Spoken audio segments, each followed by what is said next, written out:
اگر یہ فرمائیں کہ پردے کے کرنے میں عمر کی کوئی حد مقرر ہے، کوئی شرط ہے؟ ہاں جی، پردے کی عمر جو ہے وہ دونوں طرف ہے۔ احادیث میں آتا ہے جس میں حضرت قتادہ کی حدیث کا ذکر تھا کہ پیچھے ہم بیان ہوئی کہ حضور صلی اللہ علیہ وسلم نے فرمایا کہ جب بچی بالغ ہو جائے تو پھر جب اس میں نسائیت پیدا ہو تو تب اس کو پردہ کروانا چاہیے۔ اور اس میں بڑی خوبصورت حکمت ہے، حضرت مسلم اور رضی اللہ تعالیٰ عنہ نے اس میں بیان کی کہ ایک وقت ہوتا ہے جس میں بچی نشو و نما پا رہی ہوتی ہے، اس کی اعضاء، اس کی صحت بڑھ رہی ہوتی ہے، اس وقت اس پر اگر اس قسم کی پابندیاں لگا دی جائیں تو وہ اس کی صحت پر اثر پڑتا ہے، اور خصوصاً اگر برقع پہنا دیا جائے تو اس کا قد چھوٹا رہ جاتا ہے۔ اس لیے وہ جب بلوغت کو پہنچ جاتی ہے، جب اس کے نشو و نما، اس کی جسمانی نشو و نما مکمل ہو جاتی ہے، تو تب اس کو حکم دیا کہ وہ پردہ کرے۔ اور اس میں بھی ایک بہت بڑی حکمت ہے۔ حضرت خلیفۃ مسیح رابع رحمہ اللہ سے دریافت، کسی نے سوال پوچھا تو حضور نے فرمایا کہ جب اس میں اٹریکشن پیدا ہو، جب وہ اٹریکٹ کرے تو اس وقت، اور وہ یہ وہی عمر ہوتی ہے جس میں بچی بالغ ہو جاتی ہے، تو اس وقت اس کو حکم دیا کہ وہ پردہ کرے۔ اور اس پردے کی تفصیل ہو گئی کہ وہ ہاتھوں اور چہرے کے علاوہ باقی سارا جسم ڈھانپے۔ اس کا دوسرا پہلو جو ہے قرآن کریم نے، اس میں بھی حکمت ہے کہ جب خواتین بڑی عمر کو پہنچ جاتی ہیں، ایسی خواتین جن میں وہ اٹریکشن اس طرح نہیں رہتی، تو ان کے لیے کہا کہ وہ پھر پردے کے وہ پابندی ان کے لیے نہیں رہے گی جو نوجوان خواتین کے لیے تھی، لیکن ساتھ فرمایا غیر متبرجات بزینہ، کہ زینت کی وہ نہ پھر اظہار کریں، یہ نہیں کہ بناؤ سنگار کر کے میک اپ کر کے، وہ پھر اس کے بغیر جس طرح بڑی عمر کی خواتین وہ بعض اوقات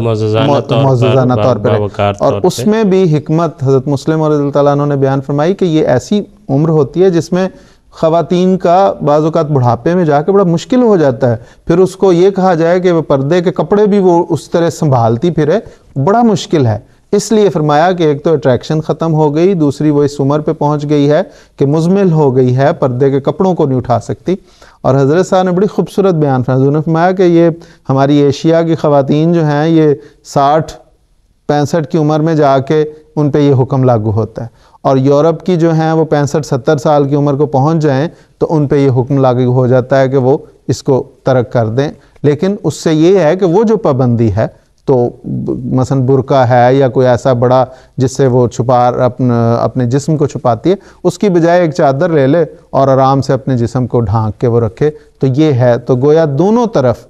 بچپن میں بھی اسے کھیلنے کی موقع دیا، اس کو نشو و نما کا موقع دیا، اور بڑھاپے میں بھی جب وہ بڑی عمر کو پہنچ جائے، جب وہ اٹریکشن ختم ہو جائے تو پھر فرمایا کہ وہ پابندیاں اس پہ ختم ہو جائیں۔ اور خان صاحب ظاہری بات یہ ہے کہ جب اس کے جیسے آپ نے بیان فرمایا کہ بلوغت کی عمر جو ہے مثلاً وہ حد سمجھی جاتی ہے،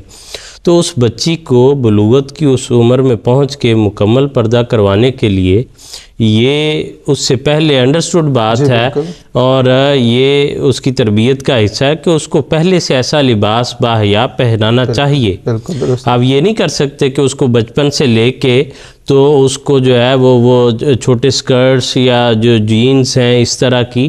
جس میں انسان کی حیا اور وقار جو ہے وہ باقی نہیں رہتا، وہ پہناتے رہیں۔ 17 سال کی عمر تک فرض کرو 16 سال تک وہ پہنائے ہیں، اور آپ جب 18 سال عمر ہو یا اس دن آپ ایک بڑا سا برقع لا کے اس کے سر پر رکھ دیں کہ آج سے تم نے یہ پہننا ہے، جی بالکل، تو وہ انسان کے طبیعت کے ساتھ نہیں چلتی بات۔ جو جیسی اس کی عمر گریجولی بڑھی ہے، اس کا جو ہے قد گریجولی بڑھا ہے، وہ اس کا ذہن گریجولی بڑھا ہے، اسی طرح اس کے پردے کے جو مراحل ہیں وہ بھی گریجولی بڑھیں گے۔ آپ یہ انتظار اگر کوئی کرے اور یہ سمجھے کہ جی ابھی یہ چھوٹی ہے، ابھی اس طرح کے کپڑے پہن لے، اس طرح کے پہن لے، یوں کھیل لے، ہم یہ بھی نہیں کہہ رہے، اور نہ ہی یہ اسلام کا مقصد ہے کہ اس کو جکڑ دینا چاہیے بچوں کو، وہ اپنی پسند کے کپڑے نہ پہنے، اپنی پسند میں جو ہے وقار رہنا چاہیے۔ اور ایسے مراحل پر شروع سے بچے کے ذہن میں یہ بات ڈالنی چاہیے، وہ لڑکا ہو یا لڑکی ہو، کہ بیٹا حیا جو ہے وہ لباس کا ایک بنیادی حصہ ہے۔ اگر وہ اس چیز کو آپ کا لباس پورا نہیں کر رہا۔ قرآن کریم نے لباس کے دو مصرف جو ہے، جو دو مقاصد بیان کی ہیں کہ آپ کے ننگ ڈھانپے اور جو ہے وہ خوبصورتی مہیا کرے۔ جس لباس میں یہ دونوں باتیں پوری ہوتی ہوں وہ لباس پردوں کے تقاضوں کے بھی مطابق ہے۔ اس لیے جو بنیادی مقصد ہے وہ دیکھنے چاہیے کہ قرآن کریم کہتا ہے کہ انسان کا ستر جو ہے وہ ڈھانپے اور اس کو زینت مہیا کرے۔ جو چیزیں اس پر پورا اترتی ہیں وہ اسلامی پردے کے تقاضے پر بھی پورا اترتی ہیں۔ اس میں اسلام نے کوئی معین شرٹ نہیں بتائی، کوئی معین سوٹ نہیں بتایا، کوئی معین چادر نہیں بتائی۔ بہرحال اس میں کیا کیا مختلف جو ہیں چیزیں آتی ہیں، مختلف جگہوں پر کیا استعمال ہوتا ہے اور اس کے کیا پہلو ہیں، انشاءاللہ ہم مزید اس پر گفتگو کرتے رہیں گے۔ پروگرام دیکھتے رہیے، اپنی فیڈ بیک سے بھی ہمیں نوازیں، اپنے مشوروں سے بھی، اپنی آراء سے بھی کوئی بات پوچھنا چاہتے ہو تو وہ بھی ضرور لکھیں۔ انشاءاللہ پھر ملاقات ہوگی۔ اجازت دیجیے، السلام علیکم ورحمۃ اللہ وبرکاتہ۔